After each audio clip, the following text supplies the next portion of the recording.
Vamos então começar o nosso estudo.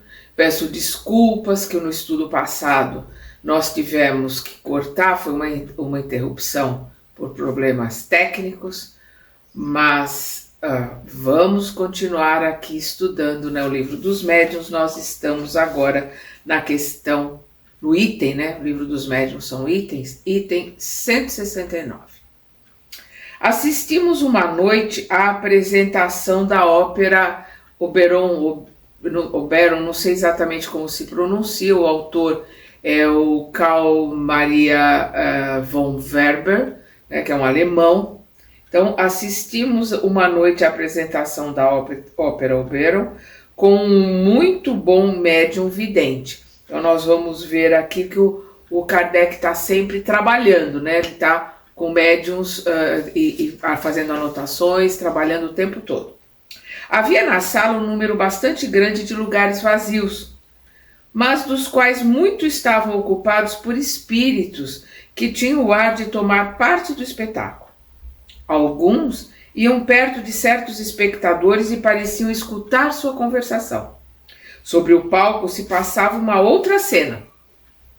Por detrás dos atores, vários espíritos de humor jovial se divertiam os arremedando, né? Imitando o que eles estavam fazendo.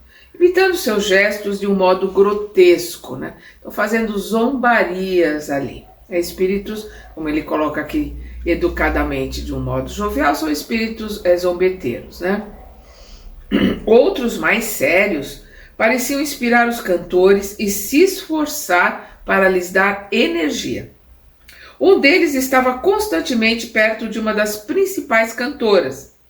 Nós o cremos com intenções um pouco levianas. Quer dizer, o Kardec e os que estavam ali estudando com ele, o vidente, os outros que estavam ali, acharam que as intenções dele eram levianas. Foi o julgamento deles, né?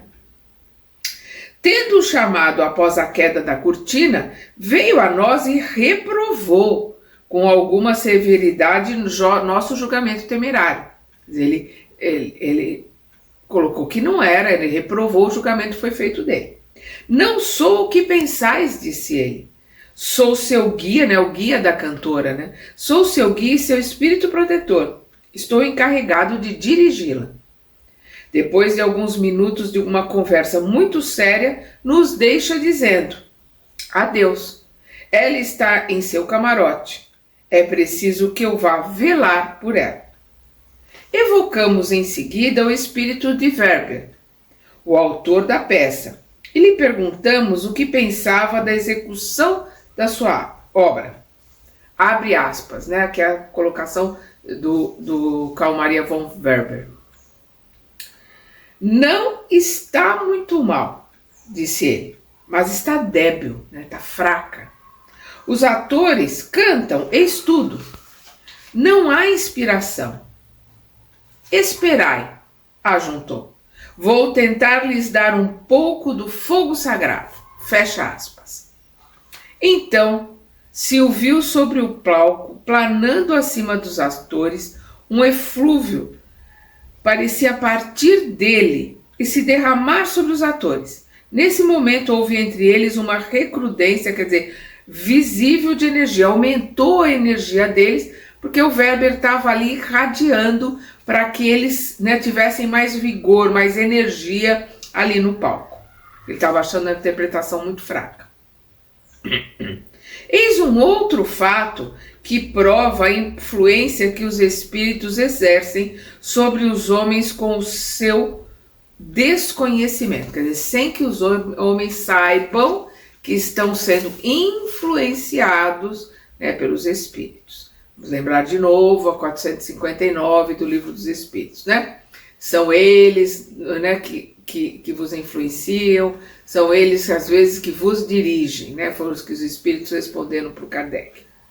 Estávamos, como naquela noite, em uma representação teatral com um outro médium vidente, um outro estudo, né? Um outro trabalho ali do Kardec.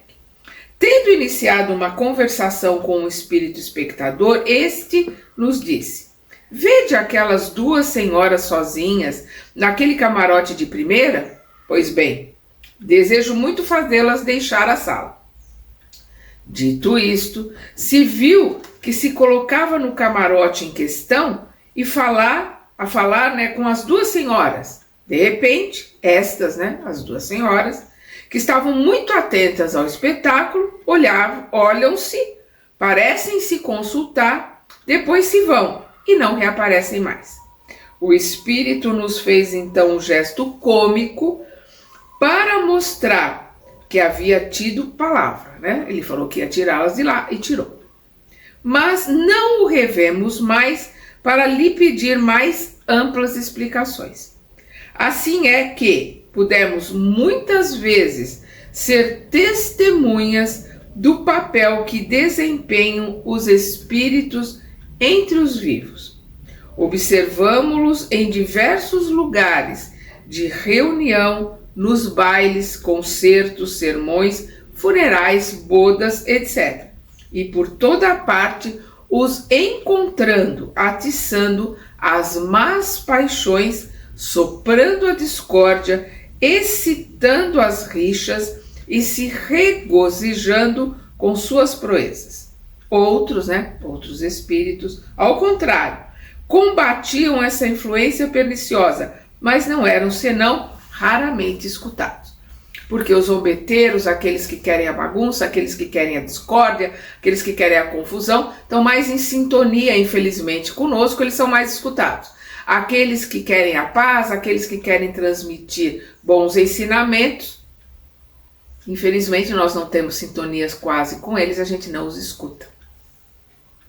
A faculdade de ver os espíritos, vamos lembrar que o item que nós estamos, né, de médiuns videntes, é esse item que nós estamos vendo agora, e agora vai ser o último item desse item médiuns videntes. A faculdade de ver espíritos, sem dúvida, pode se desenvolver, mas é uma daquelas faculdades que convém esperar o seu desenvolvimento natural, sem provocá-lo, se não se quer expor-se a ser joguete da própria imaginação. Quando o germe de uma faculdade existe, ela se manifesta por si mesma. Em princípio, é preciso se contentar com as que Deus nos concedeu, sem procurar o impossível, porque então, querendo muito ter, arrisca-se a perder o que já se tem. Então, de novo, nós já falamos sobre isso, o Kardec está colocando aqui para não tentar desenvolver, para não tentar evocar, não tentar fazer esse tipo de coisa. É importante estudar, é importante se manter um grupo de estudos. O trabalho, se for feito, tem que ser feito dentro de um grupo de estudos e principalmente orando, pedindo a proteção da espiritualidade superior. Se aqueles que estiverem no estudo, no trabalho, tiverem boa vontade, realmente quiserem estudar, realmente quiserem aprender, terão, né, o merecimento de receber esse auxílio e essa proteção. E como afins atraem afins, aqueles que têm vontade de aprender vão trazer espíritos que também querem aprender e que vão se sintonizar com aquela vontade daquele grupo que está ali para aprender. Se tiver de qualquer jeito, por curiosidade, vão atrair espíritos menos, digamos assim, evoluídos, que estão por curiosidade, por zombeteiros, por brincadeira, né, de qualquer jeito, né?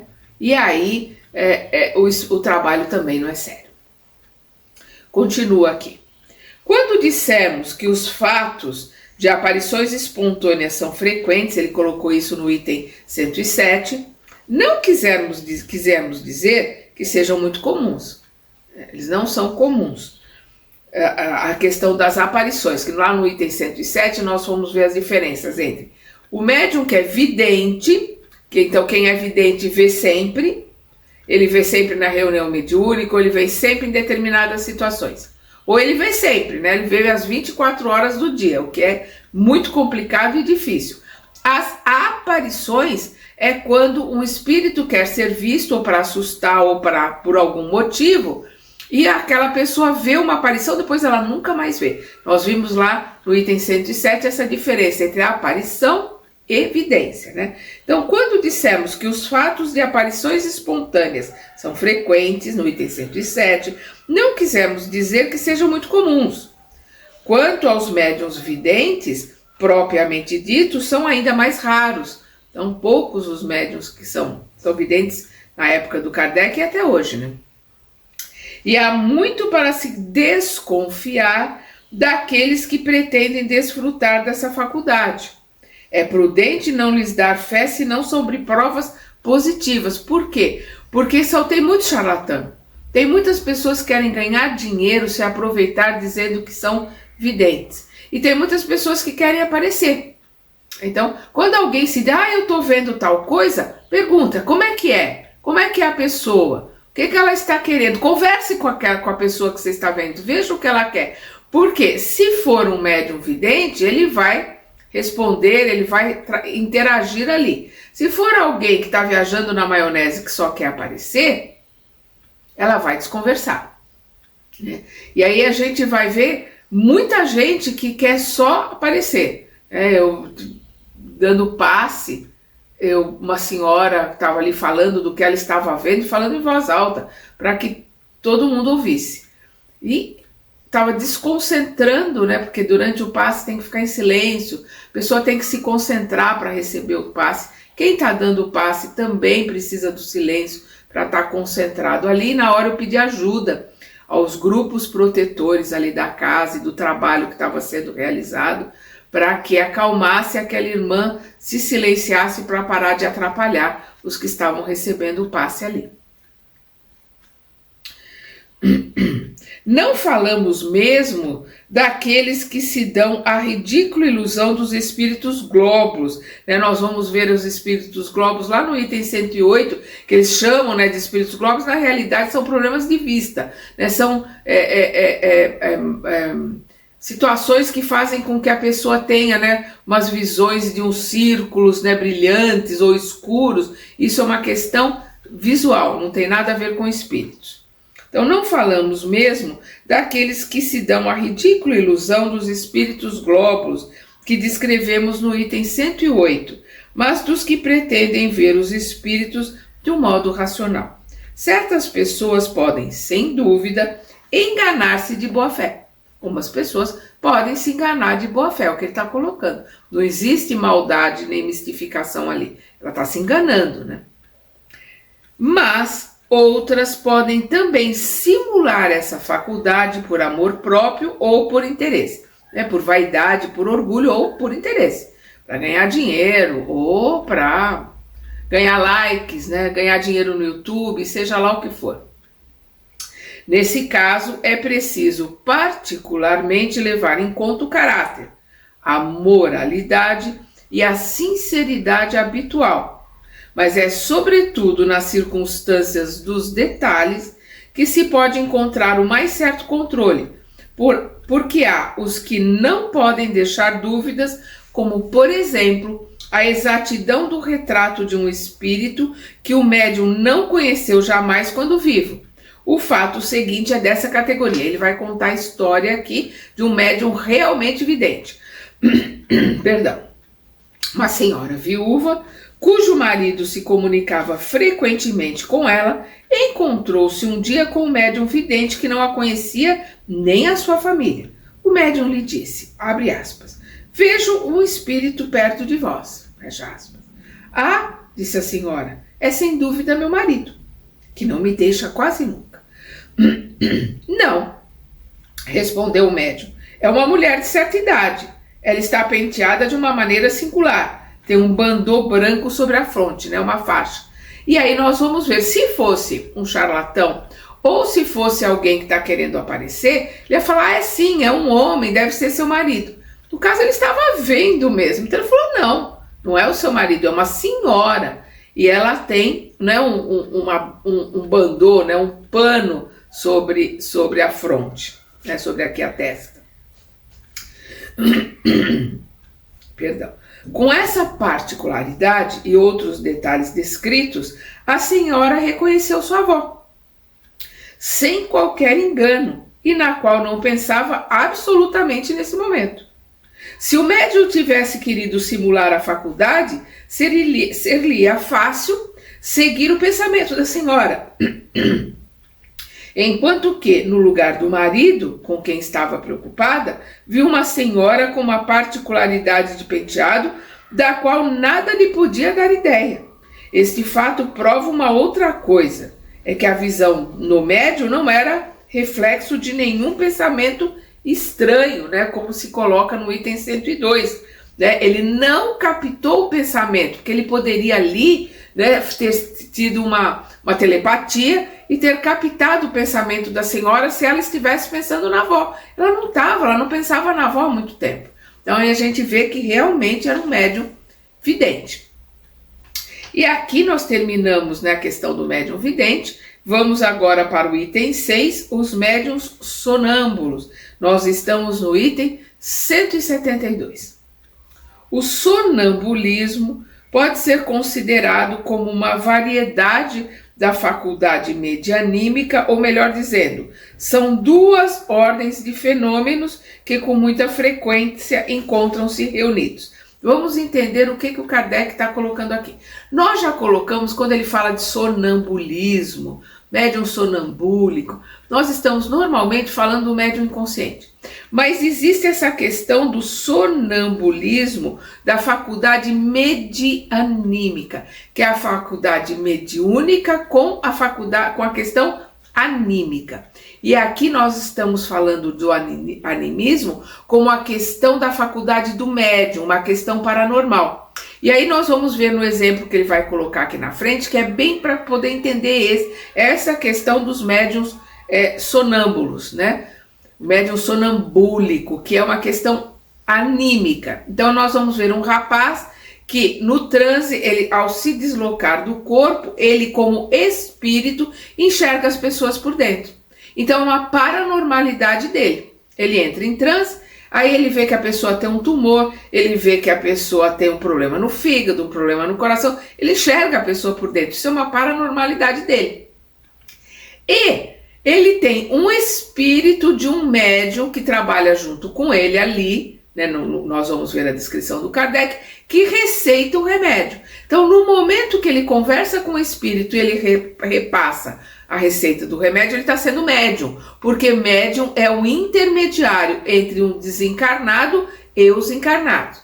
No momento que ele só está olhando a pessoa por dentro e descrevendo o que ela tem, não tem nada de mediunidade, é paranormalidade, ou seja, é anímico, é uma faculdade dele. Então, quando o Kardec fala de médium sonâmbulo e faculdade medianímica, ele está falando deste médium que é paranormal também. Então, é importante que a gente entenda.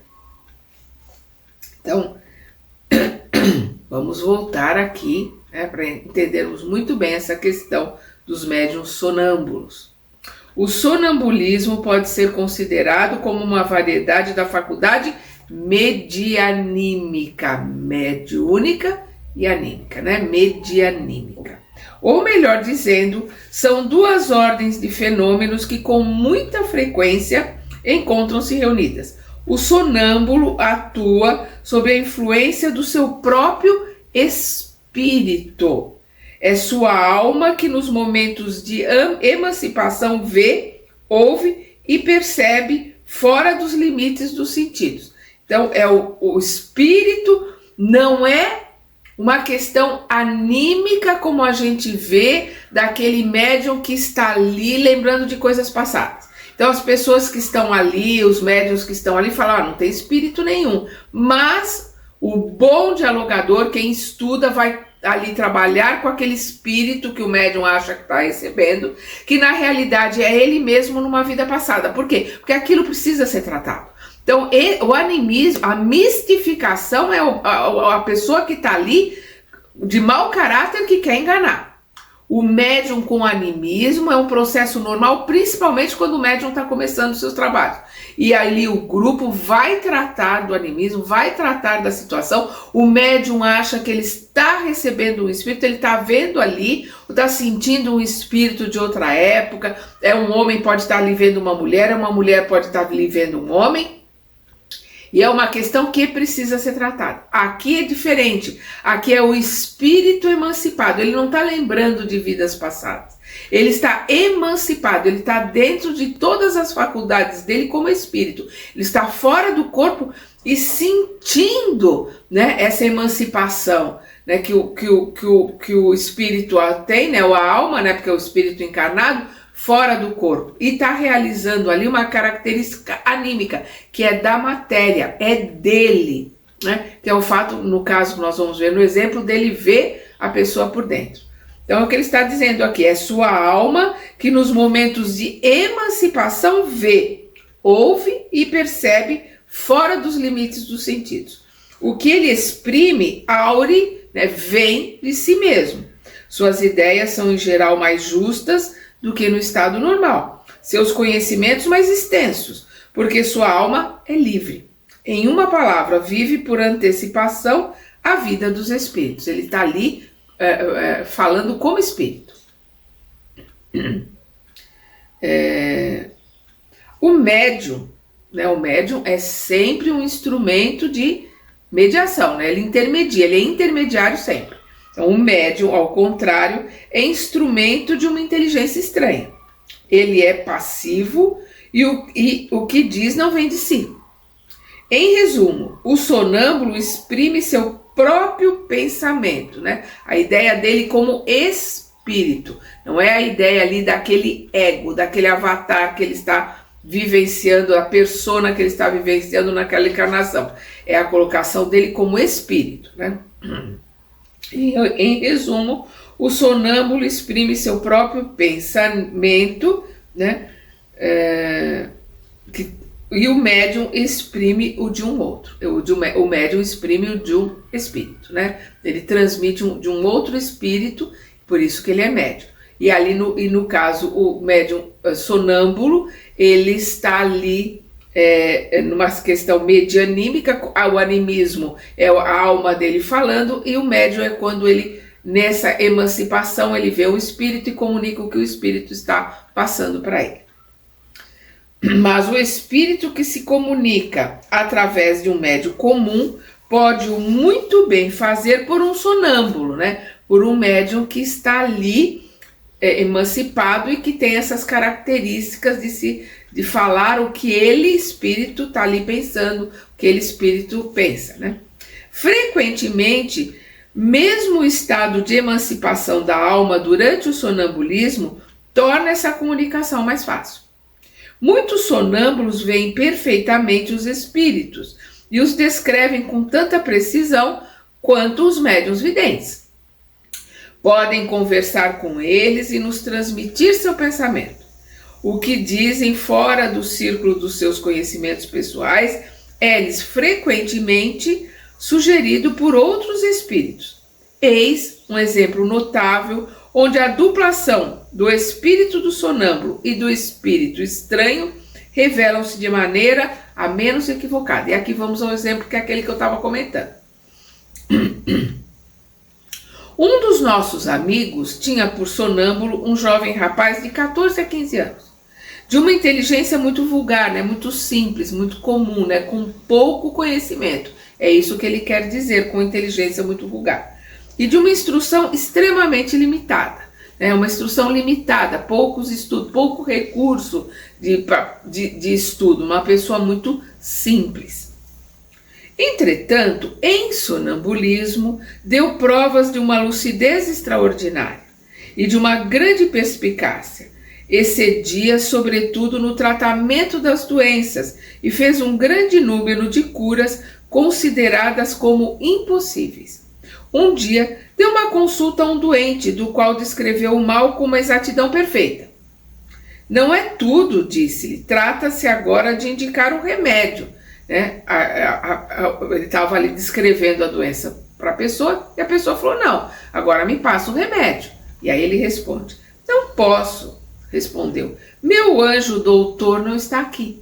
Então ele estava ali, ele como espírito dentro da sua faculdade, né, anímica, sua paranormalidade, vendo o problema, vendo a pessoa por dentro. Mas o espírito doutor, né, aquele que receita, não estava ali para ele como médium, né, mediar e passar a receita para a pessoa. Que entendeis por vosso anjo doutor? O que me dite os remédios? Não sois vós, pois, que vede os remédios? Oh, não, pois que já vos digo que é meu anjo doutor quem vos dita. É ele que me passa. Assim, no sonâmbulo, a ação de ver o mal era por conta do seu próprio espírito, que para isso não tinha necessidade de nenhuma assistência. Mas a indicação dos remédios era dada por um outro, por um espírito desencarnado, né? Esse outro, não estando lá, ele nada podia dizer. Só não era senão sonâmbulo, Quer dizer, era só o espírito dele que estava ali, né, falando que estava vendo as ideias do espírito, né? No caso dele, por ser um paranormal, vendo a pessoa ali com todos os problemas que tinha. Assistido por aquele a quem chamava de seu anjo doutor, era sonâmbulo médium. Por isso, medianímico, mediunidade com animismo. Medianímico, né? O sonâmbulo médium. A lucidez sonambúlica é uma faculdade que se prende ao organismo e que é totalmente independente da elevação, do adiantamento e mesmo do estado moral do indivíduo. Isso em qualquer tipo de mediunidade. Perdão. A mediunidade é anímica, nós já falamos sobre isso, ela vem no DNA da pessoa. A pessoa escolheu no plano espiritual trabalhar como médium ostensivo, né, para diminuir seus débitos, para realizar alguma prova ou, né, por expiação. Nós vamos ver principalmente os médiums de efeitos físicos, que são mediunidades de expiação. Nós vamos ver a Dona Ivone do Amaral numa mediunidade de expiação. O Chico ainda coloca que ela é uma heroína silenciosa, porque era uma mediunidade muito sofrida, muito difícil. Ela veio para, né, trazer as experiências dos suicidas. A obra que ela veio fazer, que é a sua obra maior, que é a Memórias de um Suicida, pelo espírito Camilo Cândido Botelho, mas que na realidade nós sabemos que é um pseudônimo, que é o espírito Camilo Castelo Branco, um escritor português que se suicidou. Ela veio para deixar aqui na Terra essa obra que é fantástica, maravilhosa. Todo mundo deve ler essa obra. O começo da obra, né, o primeiro, um terço, não chega nem na metade da obra, é mais difícil, é mais densa, porque são os lugares onde estão os suicidas. Infelizmente, o suicida, ele está ali como um apenado, né? Ele infringiu a lei de Deus. Então, ele é alguém que cometeu um delito muito sério, muito grave. Então, a gente vê os lugares, as situações, é muito difícil, é muito sofrido. Mas depois, quando eles começam, que eles são em 5, né? O Camilo com mais 4. Tem o Sobral, que é uma das histórias mais bonitas para mim ali do livro, e tem os outros. Então,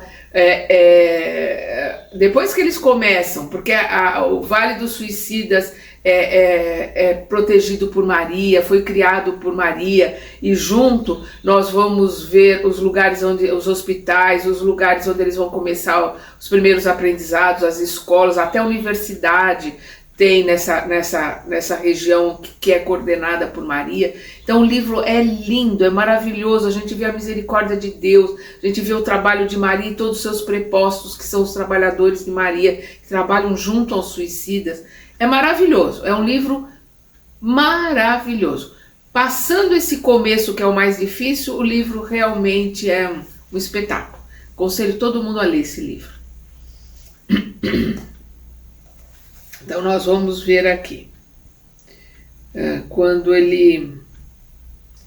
Assim no sonâmbulo, a ação de ver o mal era por conta do seu próprio espírito, que para isso não tinha necessidade de nenhuma assistência.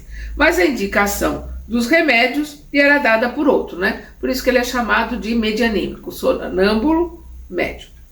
A lucidez sonambúlica é uma faculdade que se aprende. Desculpa, a lucidez sonambúlica é uma faculdade que se prende ao organismo, né? É inerente, faz parte do organismo, por isso é anímica. E que é totalmente independente da elevação, do adiantamento e mesmo do estado moral do indivíduo. Isso em qualquer médium. Mediunidade é anímica e não tem nada a ver com capacidade moral, com elevação. É uma questão física, é uma questão de contrato de trabalho. A gente tem que, independente de que médium for, a gente tem que ver como é o médium, como ele vive, né, como ele trabalha, como ele lida com os familiares, como ele lida com as pessoas.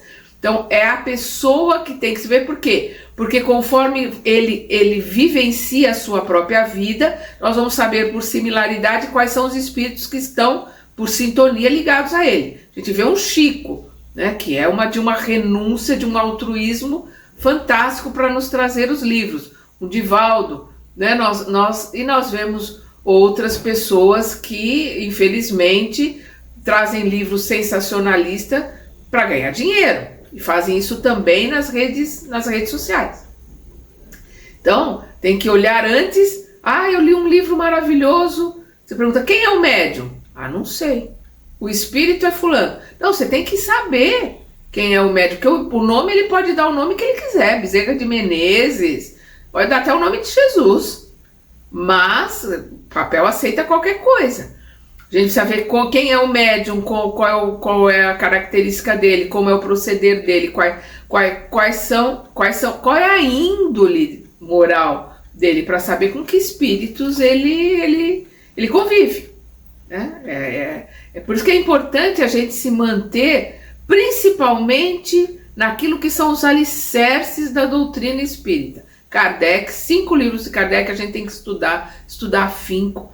A obra de André Luiz, a obra de Emmanuel, quer dizer, todas as obras que vieram através do Chico são obras que a gente tem tranquilidade para estudar, porque são obras extremamente sérias, porque o Chico é um missionário, né? Ele não foi, ele é, porque ele continua no plano espiritual, com certeza nos planos mais elevados, continua o missionário. Nós temos que ser muito gratos a ele. Sempre que a gente lembrar do Chico, a gente tem que fazer um agradecimento, mandar as nossas melhores energias de gratidão a ele pela oportunidade que nós temos de aprender e de estudar através dos livros que ele deixou. Um sonâmbulo pode, pois, ser muito lúcido e ser incapaz de resolver certas questões, se seu espírito é pouco avançado. Aquele que fala por si mesmo pode, pois, dizer coisas boas ou más, justas ou falsas, por mais ou menos delicadeza e escrúpulos em seus procedimentos, segundo o grau de elevação ou de inferioridade de seu próprio espírito. Ele é como ele é, encarnado ou desencarnado. Então ele está encarnado, mas emancipado, ali o espírito, né, em transe, ele continua ele mesmo. É então que a assistência de um espírito estranho, né, de um espírito desencarnado ali junto a ele, pode suprir a sua insuficiência. Mas um sonâmbulo pode ser assistido por um espírito mentiroso, leviano ou mesmo mau, tão bem quanto os médiuns, né? Qualquer médium, ele pode ser assistido por um espírito elevado, se a isso ele tiver, digamos, mérito, ou houver um propósito desse espírito elevado, ele vai se utilizar daquilo que for o mais possível ali dentro daquele trabalho, daquela reunião, ou ele vai ser, né, utilizado por os espíritos necessitados de socorro, necessitados de ajuda, ou dependendo da índole do médium, ele pode ser utilizado por espíritos zombeteiros, mistificadores, que vão ali, né, modificar o seu perispírito e aparecer para o médium como um espírito elevado, um Bezerra de Menezes, por exemplo. O médium não vai nem se dar o trabalho de sentir energia, de ver se aquela energia é de um Bezerra, porque ele está tão orgulhoso, ele é tão prepotente, que ele está ali em sintonia com o espírito mistificador. Ele vai botar na internet, ele vai cantar a altos brados que ele recebeu uma mensagem do Bezerra, não vai nem se preocupar com a mensagem. E quem é sério vai olhar a mensagem, vai colocar a mensagem sobre o olhar das pessoas com quem ele trabalha, das pessoas que têm embasamento, das pessoas que conhecem a doutrina, para ver se aquela mensagem, independente de qualquer nome que tenha, ela tem conteúdo. Porque o espírito que quer realmente trazer uma mensagem séria, ele vai colocar um espírito amigo da casa, um espírito amigo do médium, vai colocar espírito X, vai colocar uma alma amiga, não vai colocar nome.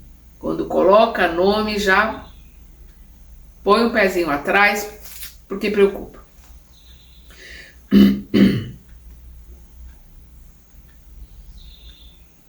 Então ele coloca aqui, né? Mas um sonâmbulo pode ser assistido por um espírito mentiroso, leviano ou mesmo mau, tão bem quanto os médios, como qualquer médium.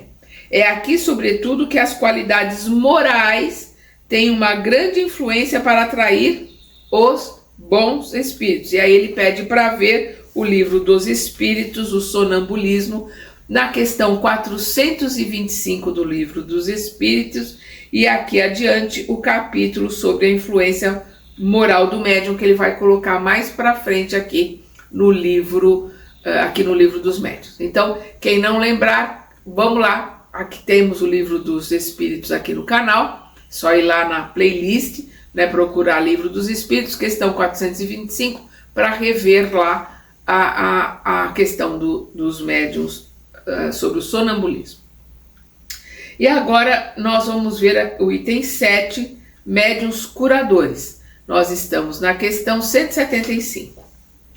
Não falaremos aqui, senão por memória desta variedade de médiuns, porque este assunto exigiria desenvolvimento muito extenso para nosso plano, né, para o plano do que ele está escrevendo aqui no livro dos médiuns. Aliás, sabemos que um médico de nossos amigos se propôs tratá-lo em uma obra especial sobre a medicina intuitiva, e nós vamos ver que na Revista Espírita de 1860 vai ter esse trabalho sobre a questão da medicina intuitiva.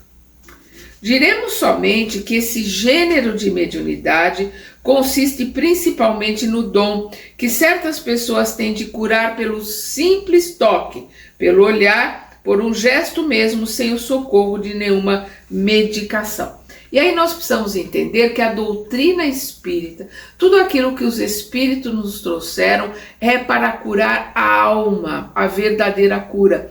Porque quando você se cura espiritualmente, quando você, através do estudo, através do aprendizado, você se modifica, e se modificando você muda a sua frequência, você muda o seu condomínio, você está se curando verdadeiramente. Você desencarna e continua com o aprendizado, aquilo que você conseguiu você leva consigo. Agora, curar a matéria é enxugar gelo. Mesmo na época de Jesus, gente. Nós vamos ver no livro da Amélia Rodrigues, né, psicografado pelo Divaldo, começa com Primícias do Reino, já comentei aqui que eu li 12, não sei se ela tem mais do que esses 12, mas ela vai contando os bastidores do Evangelho. E aí nós vamos ver ela colocando, né, que Pedro, quando Jesus cura aquele Natanael, Ben Elias, né, Natanael, filho de Elias, que Jesus está curando ali na casa de Pedro e não tem como ele entrar, ele está numa maca. E aí os amigos, né, aí nós vamos ver metaforicamente a união, a força, os amigos, mas não é isso que nós vamos tratar agora. Não, os amigos descem ele pela claraboia, pelo teto da casa de Pedro, e Jesus o cura. E aí nós vamos ver que depois a Amélia coloca que Jesus está muito cansado, Pedro tira ele ali dentro da casa, leva ele para debaixo de uma árvore, para ele repor, e aí ele vê que Jesus está chorando. E aí ele fala para Jesus, mas por que choras? E aí ele coloca que ele não veio remendar, ele não veio trazer remendos, ele veio trazer a cura verdadeira.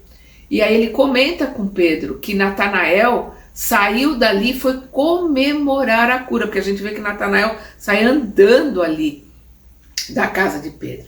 foi comemorar a cura no que seria no que era, ele fala lá, o que seria na época um bar, né, com álcool, com bebida e com prostitutas. Então, o que acontece? Ele vai, porque quando Jesus coloca vai e não peques mais, ou seja, muda o teu comportamento, muda a tua atitude, porque senão aquilo que fez com que a doença viesse, vai fazer com que ela volte. Então, curar o corpo é enxugar gelo. Mas quando com o estudo, com o aprendizado, com a mudança interior se modifica aquela pessoa se modifica pelo estudo, aí sim a cura é verdadeira. Por isso que a doutrina espírita, as casas espíritas, o trabalho dentro da codificação do Kardec, dentro dos ensinamentos do Emmanuel, do André Luiz, do que o Chico nos traz, também é para o estudo, para o aprendizado. Então você vai ver uma casa que tem a proposição de estudo, vai ter ali 10, 20, 30 pessoas nos grupos de estudo e olhe lá. Você vê uma casa que tem lá, porque uma casa que se propõe a cura é espiritualista, uma casa espírita não vai trabalhar com cura, vai trabalhar com estudo. Uma casa que se propõe, uma casa espiritualista, não estou criticando, não tem absolutamente nada contra, nós vamos ver Saulo de Tarso curando, os apóstolos curando, não é nada disso, mas é uma questão de ponto de vista em termos de estudo. Então você vê uma pessoa que tem uma casa, que a pessoa que está lá cura, não tem curso, não manda estudar, não manda ler, não faz nada, tem uma fila quilométrica na porta. Você vê uma casa espírita que se propõe estudo, trabalho e aprendizado, vão ter pouquíssimos ali. Canal também. Você vê um canal que tem fofoca espiritual, desastre, catástrofe, 10 dias de escuridão, 3 dias de seca, e não sei o que lá, eclipse, isso, não sei o que. Espíritos elevados não metem medo, porque o medo é alimento dos irmãozinhos instigantes. Esses canais bombam, os caras que estão com eles ganham um monte de dinheiro. Os bobos que vão lá botar like, assistir, botar dinheiro no bolso dele. Você vê os canais que na maioria dos canais sérios não tem fins lucrativos. Porque um canal sério, não quer propaganda no meio, quem está fazendo um trabalho sério não vai ganhar dinheiro. E se ganha dinheiro, vai reportar o que faz com o dinheiro que ganha. Quantas cestas compra, o que faz, quantos ajudam, quanto entrou. Dá uma colocação, porque se não entrou o dinheiro, a primeira coisa que sai antes do dinheiro entrar é o espírito de luz que se abandona a casa. Então, né, o nosso canal aqui, ele não tem fins lucrativos, é para a gente estudar junto. Então presta atenção no que você vê, no que você faz, porque os espíritos sérios trabalham com aquelas pessoas que também são sérias e que estão aqui para tentar aprender, para tentar crescer, para tentar melhorar, para tentar se melhorar e no pouco que sabe, tentar ajudar aqueles que sabem ou um pouco menos, ou a facilitar aqueles que querem aprender. No meu caso, eu sou uma facilitadora, pouco sei, mas aquilo que eu sei eu tento ajudar para facilitar, para que as pessoas possam estudar. Então é o que ele coloca aqui. Diremos somente que esse gênero de mediunidade consiste principalmente no dom que certas pessoas têm de curar pelo simples toque, pelo olhar, por um gesto mesmo, sem o socorro de nenhuma medicação. Dir-se-á, sem dúvida, que isso não é outra coisa do que um magnetismo. Isso na época do Kardec, tudo era magnetismo, né? Como tem aquelas pessoas que, é um problema de nervos, então vamos tomar um chazinho, vamos acalmar, como aquelas pessoas, não, vamos tomar um vermífugo, ou aquelas pessoas, não, é uma questão de influência, um espírito que está ali influenciando. Não, isso são manias. Na época do Kardec tudo era magnetismo, e o próprio Kardec estudou muito as colocações e os trabalhos de Mesmer. Então, magnetismo era tudo que acontecia, é magnetismo. Então, é o que ele coloca aqui. É evidente que o fluido magnético desempenha aqui um grande papel, mas quando se examina este fenômeno com cuidado, pode-se reconhecer sem esforço que há, do verbo existir, existe alguma coisa a mais. A magnetização comum é um verdadeiro tratamento continuado, né? Nós vamos saber, o passe é magnético, né? Ele é duplo, né? Ele é espiritual e do encarnado que está ali. Então, o encarnado recebe, ele é um filtro, e com o seu magnetismo e mais as energias que ele recebe, ele está dando passe. Ele é duplo. Então, o que ele está colocando aqui, a magnetização comum é o verdadeiro tratamento continuado, regular e metódico. Aqui as coisas se passam muito diferentemente, né, quando é uma questão magnética. E no caso do capacete é duplo, é magnético e espiritual. Todos os magnetizadores estão mais ou menos aptos a curar. Sabe-se portar-se convenientemente, ao passo que nos médiuns curadores a faculdade é espontânea e alguns a possuem mesmo sem ter jamais ouvido falar do magnetismo. O que ele está colocando aqui? A seriedade daqueles que estudam e vão fazer um tratamento nas pessoas magnético, e aquelas pessoas que têm isto por dom, que não estudam, não trabalham, às vezes estão cheias de superstições, e às vezes estão, infelizmente, ali com irmãozinhos instigantes, que estão se aproveitando da boa fé das pessoas para poder criar pactos, para poder criar situações em que elas vão se aproveitar dessas situações. Precisa tomar muito cuidado com essa questão de cura. Por quê? Porque às vezes a pessoa vai num lugar que o médium que está trabalhando ali é sério, ele vai dizer, olha, não tem como você ser curado. É uma situação que você precisa passar, você precisa aprender, você precisa ser resiliente, você precisa estudar. Aí a pessoa vai num outro lugar que, você paga tanto, você traz galinha, você faz isso, você faz aquilo, vai matar um animal e ele vai ser curado. A que preço? Porque são pactos que são feitos com irmãos instigantes, que vão cobrar a conta nesta encarnação, depois de desencarnado e nas próximas vidas. Nós já falamos sobre isso aqui. Então a pessoa precisa tomar muito cuidado com esse tipo de coisa.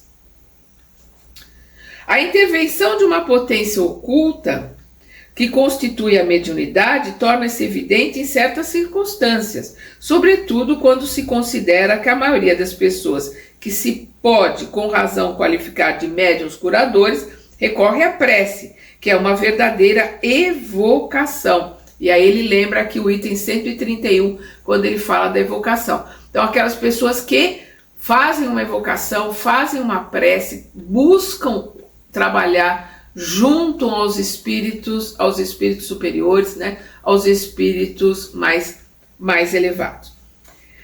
Eis as respostas que nos foram dadas às perguntas seguintes dirigidas aos espíritos sobre esse assunto.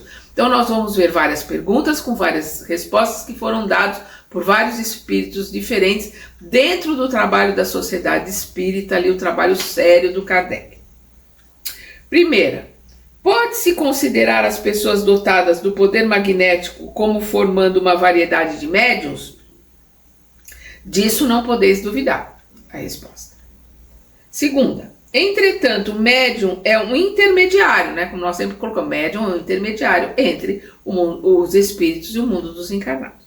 Entretanto, o médium é um intermediário entre os espíritos e o homem. Ora, o magnetizador aurindo, né, conseguindo sua força de si mesmo, não parece ser intermediário de nenhuma potência estranha? Aí eles colocam, é um erro. Ou seja, ninguém está sozinho. Ela pode não estar evocando, ela pode não estar chamando um espiritualista, né, para trabalhar junto, mas por similaridade ninguém está sozinho. Nós vivemos em condomínio. É um erro acreditar que ele vai estar sozinho. Ninguém está sozinho. Vamos lembrar 459. A verdade são eles que vos dirigem. Então vai depender da índole daquela pessoa, ela vai estar ali assistido de bons ou maus espíritos, dependendo do tipo, né, da moral e da sintonia, da frequência daquela pessoa que está realizando o trabalho ali. Então ele diz aqui, é um erro. A potência magnética reside sem dúvida no homem, mas é aumentada pela ação dos espíritos que chama em sua ajuda, né, com o qual ele tem sintonia. Se tu magnetizas para curar, por exemplo, e evocas um bom espírito que se interesse por ti e pelo teu doente, ele, o espírito, aumenta tua força e tua vontade, dirige teu fluido e lhe dá as qualidades necessárias. Pergunta número 3. Há, entretanto, muitos bons magnetizadores que não creem nos espíritos. Não creem nos espíritos e são bons magnetizadores. Pode ser até ateu, né? Não tem problema nenhum, porque o ateu ele tem uma crença. Ele crê que Deus não existe. Isso é uma crença. Né? Então não importa a crença da pessoa. Eles respondem: pensas, pois, que os espíritos não atuam senão sobre aqueles que creem neles? Imagina, isso, né? Eles estão por sintonia, não importa qual é a crença da pessoa. Os que magnetizam pelo bem são secundados pelos bons espíritos. Todo homem que tem o desejo do bem chama-os sem disso desconfiar. É por sintonia, por vibração, por frequência, né? Do mesmo modo que pelo desejo do mal e as más intenções chama os maus. Sintonia. Pergunta número 4. Aquele que, tendo a força, crendo na intervenção dos espíritos, agiria mais eficazmente, faria coisas que considerais como milagres. Então, aqueles que, tendo a força, acreditando nos espíritos, estudando, trabalhando, se melhorando, buscando, né, se juntar, ter merecimento para trabalhar com os bons espíritos, né, agiria com mais eficácia? E eles respondem: faria coisas que considerais como milagres. E aí nós vamos lembrar dos apóstolos, né, que estavam ali trabalhando em nome de Jesus e realizavam milagres. Jesus é médium de Deus, então Jesus não precisava de nenhum espírito ali com ele, por ser um espírito crístico, ele mesmo usando toda a potencialidade do corpo. Por isso que ele coloca que nós faremos o que ele fez e ainda mais, porque nós nos elevando, nos melhorando e sabendo lidar com essa matéria, utilizando a 100%, nós podemos fazer tudo o que ele fez. E ainda mais porque ele continua o aprendizado dele, subindo acima do que seria de um espírito crístico, que a gente não sabe o que é, mas que tem, né? Porque não para nunca pela eternidade de crescer. Então, é o que ele coloca aqui: faria coisas que considerais como milagres, né? Os apóstolos, tudo aquilo que na época não se entendia o que estava sendo feito era considerado milagre. Certas pessoas têm verdadeiramente o dom de curar pelo simples contato, sem o emprego de passes magnéticos? Seguramente. Então eles estão dizendo certamente que sim, seguramente. Disso não tendes numerosos exemplos? Sexta, nesse caso, a ação magnética ou somente influência dos espíritos? Eles respondem uma e outra: ação magnética e influência dos espíritos, né? Uma e outra. Essas pessoas são verdadeiros médiuns, uma vez que agem sob a influência dos espíritos. Mas isso não quer dizer que sejam médiuns escreventes, como os entendeis. Nós vamos lembrar que, na época do Kardec, ali ele recebia tudo por escrita, era tudo por psicografia. Número 7. Esse poder pode se transmitir? Posso transferir o meu poder, a questão da mediunidade, para alguém? Eles respondem: o poder não. Então essa questão, ela vem com a pessoa, é uma questão da pessoa, ela não pode transmitir para outro. O poder não. Mas o conhecimento das coisas necessárias para o exercer, quando se o possui, tal não duvidará quem tem esse poder, se não acreditar que ele foi transmitido. Então nós vamos ver que Jesus, ele quando ali ele tinha 77 que estavam sempre com ele, né? Tinham mais de 300 ali que estavam na volta, e tem os 12 que eram mais próximos. Nós sabemos que todos eles eram médiuns, mas eles, né, quando é pedido a eles para realizar alguma coisa, nós vamos ver lá no rapaz lunático, né, eles não conseguem. Quando Pedro lá pede para Jesus que ele possa caminhar na água, a gente vê quando Pedro para e pensa, ele fala: eu vou afundar, ele afunda.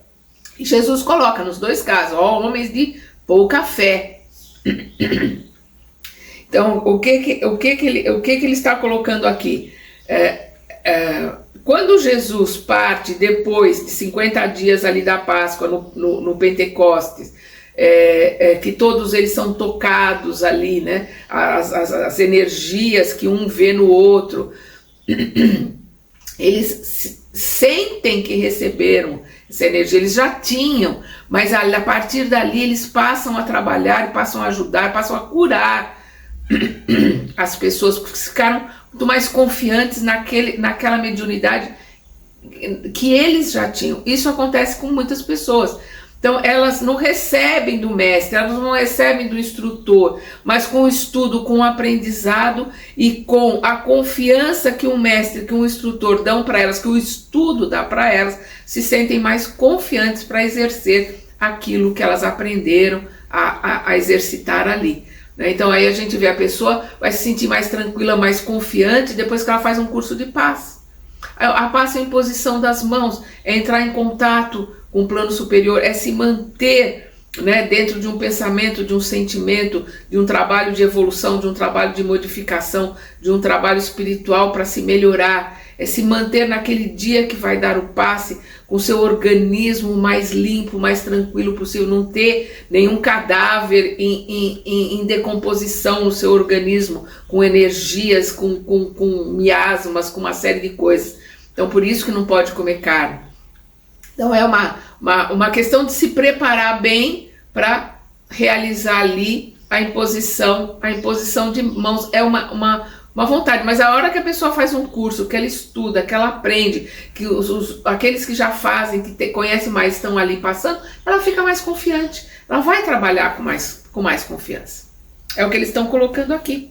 O poder não, mas o conhecimento das coisas necessárias para o exercer, quando se o possui. Tal não duvidará quem tem esse poder, se não acreditar que lhe foi transmitido. Então vai ficar mais confiante. 8ª, pode-se obter cura somente pela prece? Sim, algumas vezes, se Deus o permite. Por quê? Porque às vezes a questão da doença não é que Deus não atendeu às preces, é porque aquela situação, aquela doença é necessária, é a prova que a pessoa pediu, é a expiação necessária para que ela possa continuar a trajetória dela mais tranquila, limpa de certos tumores, de certos problemas que ela mesma criou para si. Então sim, pode ser curado pela prece, sim, algumas vezes, se Deus o permite, mas pode ser que o bem do doente seja sofrer ainda. Então credes que vossa prece não foi escutada. Não é que ela não foi escutada, a questão é que seja feita sempre a vontade de Deus, porque Ele sabe aquilo que é o melhor para nós. 9ª, há por isso fórmulas de preces mais eficazes umas do que as outras? Eles respondem, só a superstição pode ligar uma virtude a certas palavras. Não existem palavras mágicas, existem orações que mexem com a gente. Então, por exemplo, eu normalmente no trabalho mediúnico, uma das orações que eu faço, que digamos assim, decorada, é a prece de Cáritas, mas eu vou pensando e sentindo cada palavra, porque eu gosto muito e ela mexe muito comigo. Mas se não for sentido, tem que usar as próprias palavras, não existe sagrado no livro ou numa palavra. Existe o sagrado daquilo que é ensinado, o sagrado daquilo que vem do alto para nos ajudar. Não é a palavra, não é o livro, é a intenção daquele que trouxe, daquele que enviou, aqueles ensinamentos. Então, só a superstição pode ligar uma virtude a certas palavras. E só os espíritos ignorantes ou mentirosos podem manter semelhantes ideias prescrevendo fórmulas. São espíritos ignorantes, são espíritos mentirosos que vão dizer, esta oração é mágica, faça não sei quantas dessas orações que vai mudar tudo. Isto é superstição. Entretanto, pode ocorrer que para pessoas pouco esclarecidas e incapazes de compreenderem as coisas puramente espirituais, o emprego de uma fórmula contribua para lhes dar confiança. Nesse caso, não é a fórmula que é eficaz, mas a fé que foi aumentada pela ideia ligada ao emprego da fórmula. Então é a questão da ouvindo as palavras, sentindo as palavras, por exemplo, da prece de Caritas, aquilo mexe muito comigo, mexe com as minhas energias. Por isso que eu gosto de, no trabalho mediúnico, em silêncio, né, na minha mente ali, eu faço balbuciando a prece de Caritas. E nós vamos aqui para o item 8, que é o último item do capítulo 14. Nós estamos na médios pneumatógrafos, o item 177, que encerra aqui o capítulo 14. Dá-se esse nome aos médiuns aptos a obterem a escrita direta, né? Pneumatografia, que é a capacidade que é o médium que tem,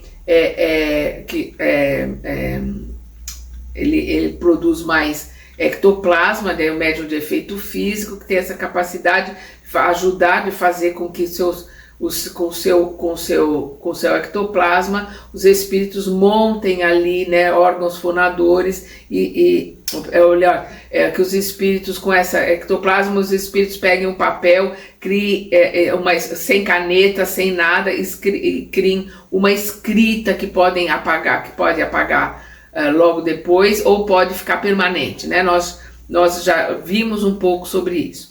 Então, dá-se esse nome aos médiuns aptos a obterem a escrita direta, o que não é dado a todos os médiuns escreventes. Essa faculdade, até o presente, é muito rara, raríssima, hoje mais rara ainda.